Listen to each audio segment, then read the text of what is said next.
Look at me.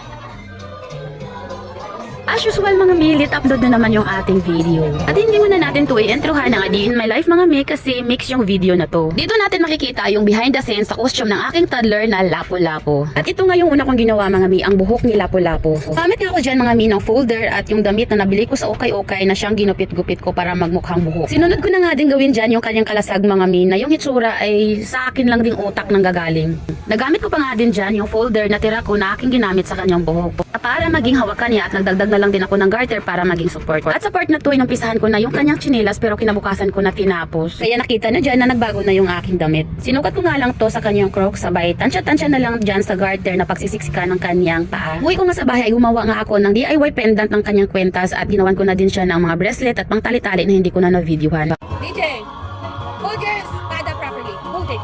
Come on. Kaya nga nitong espada niya ay hindi ko na nga na-videoan. Actually, meron na akong first idea ng kanyang espada. Kaya lang, hindi ako satisfied. Search ko nga yung espada nila Lapu-Lapu at marami akong mukhang nakikita doon. Pero ito yung nagustuhan ko.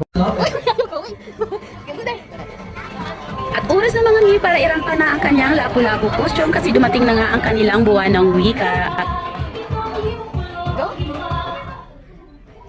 Ako po. Ako po. AKA. AKA.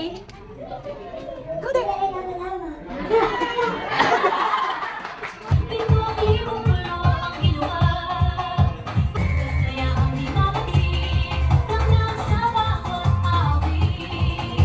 At ito nga yung kaganapan namin mga mi pag wala kami sa stage na uhubad yung aking Lapu-Lapu. Aalidbadbaran sa kanyang costume. Bakit nga ba nag-DIY ako at hindi na lang ako bumili? Unang-una wala akong budget. Pangalawa gusto ko kakaiba kasi alam ko sa araw na yan maraming magbabarong.